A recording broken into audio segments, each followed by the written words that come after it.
Ay mga kadyano, umuulan. Pipintura sana ako sa labas kaso ayun. Talo kung uulan eh, baka kasi mabura agad eh. Mama, quick dry naman. Bukas na lang siguro tayo magpintura ulit.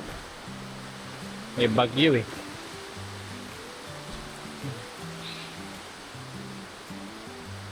Sobrang dilim ng kalangitan. Hindi tayo. Ayan. Hindi, kung alam mo naman na ginagawa mo yung what you can, hindi ka naman nahuhuli. Tandaan mo, God's plan is always on point, precise, diba? Nakasukat. Oho. Yan. So, kung nasan ka ngayon, doon ka kasi talaga dapat at this point in your life. Correct. So, Nakakapagod din naman talaga kaya kung minsan nga pag may time, pag nakakalabas ako ng radyo, Yan. yung mga nabibit natin yung mga sa Toda, No. lagi kong sinasabi na nakakapagod ang buhay, Correct. especially ngayong crisis, Mm. pwede tayong magpahinga, Pwede. pero bawal tumigil Bawal. sa pamilya natin. Diba? Pwedeng sumuko pero hindi susuko. Yan. Kasi lang tayo parang nasusuko Yes, na tayo sa correct. stress eh. Diba? Totoo yun. Tsaka sa mga Sa nangyayari pagod, sa ano. Diba? Parang nakakasuka, pinagloloko niyo pa kami. Pero hindi tayo susuko. Tama. Diba? Dadating yung panahon ng ginhawa pa rin. Diba? Everything will be A-okay eventually. Correct. Ganon. Oo, So kagaya one na day lang- at a time. Kagaya na lang kanina yung kasi wala tayong coding yung sasakyan eh. Mm. So nag-grab kayo. Nag-grab kami. Nung pabalik na kami dito, biglang na-flat. Ay, si kuya. Oo, sabi ni ng driver, sabi niya, sir, sige po, lipat na lang po kayo. Sabi ko, kuya, may spare tire ka ba? Sabi niya, oo. Kuya, wag ka mag-alala, hindi ka namin iiwan. So, Ayun. kumbaga, we live by our principle. Dito sa Love Radio, yung jingle natin, kasama mo. Kasama mo. Oo, maging malungkot na pinagdaanan. Kaya yun, so tinulungan namin siya. Magpapa ng bulong, magpalit ng ano. Buti na lang alam talaga ni Lord ang ginagawa niya. No. Hindi niya inalaw na ako yung sumama today. Kasi kung nangyari yun, tapos ako yung sumama, cheerleader lang ako. Wala ko na yambag dun sa gulong. Oo. Diba? So yung mga ganyang kasimpleng mga bagay na naiparamdam mo doon sa ano na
Siya lang, ganda ng bigas.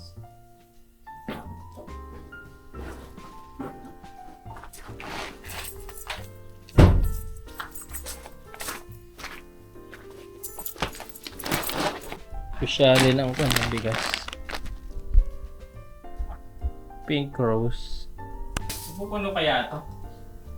Baka dyan. Kaya niya kayang punuin ang ating rice dispenser.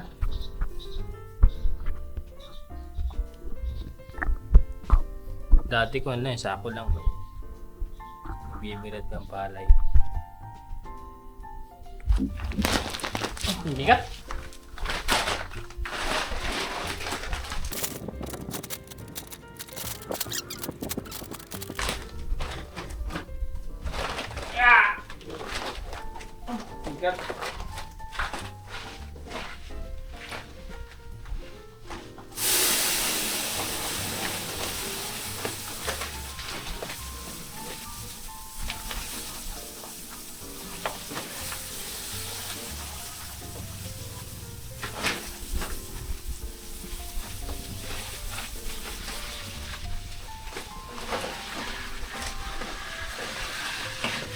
go!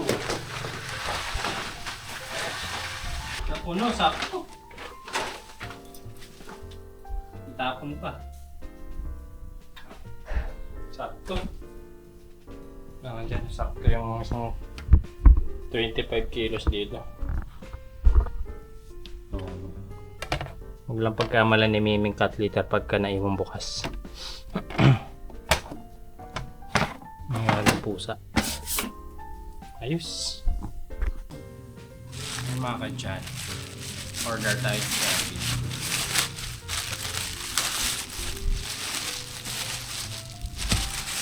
Mura lang naman ito. Bili tayo ng parang saksakin doon sa may aircon ko dito sa may baba sa sala. Kasi tinanggal ko yung saksakan nun eh. Papalit natin to. Mukha naman siyang heavy duty. Tapos bumili tayo mga kadyanon ng... Kasi yung washing machine ko naputol na yung hose niya sa baba. Kaya nag-order tayo. Maganda pala to. Na ako, re-retract. Mura lang. 200 talaga yung presyo na ito pero try natin ikabit mamaya mga kadyano kung okay siya. Ayan. Sa mga kadyano dyan na may washing machine na ganito pa rin yung hose, pwede siyang gawing dugtungan pa rin. Yung kagandahan dito, pwede sigurong i-cut depende sa laki no hose na nasa loob. Ganyan siya kahaba. Diba ang ganda? Tapos pwede yung pagka kunyari nakasagal.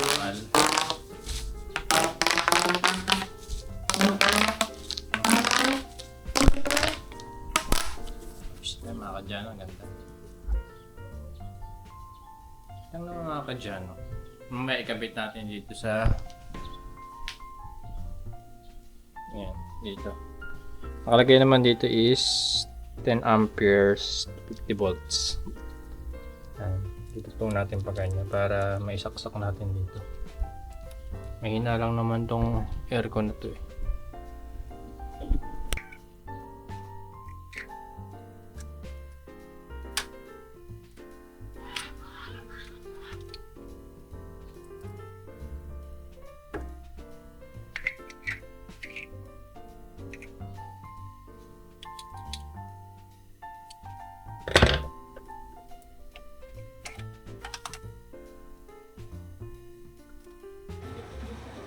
Ayan, okay naman.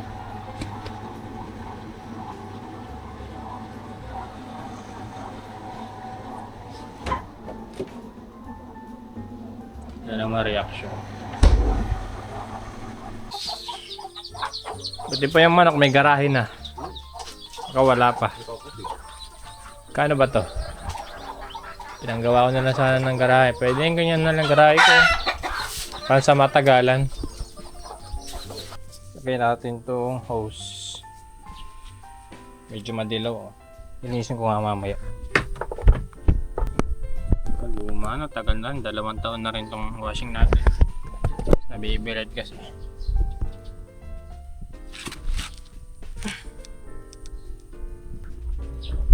Itong sa gilid ito.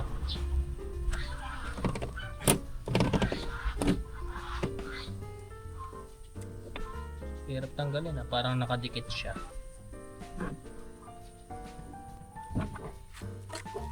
Ganun ko na lang kaya.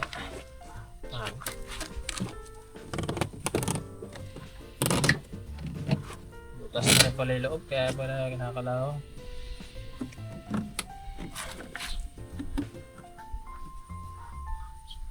Ano na ba yun? Nakadikit yata.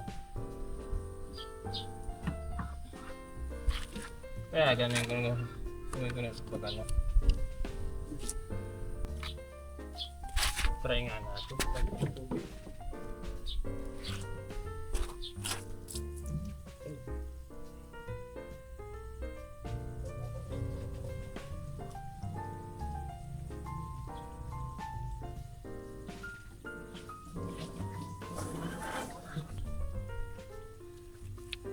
Mukhang wala naman siyang tagas.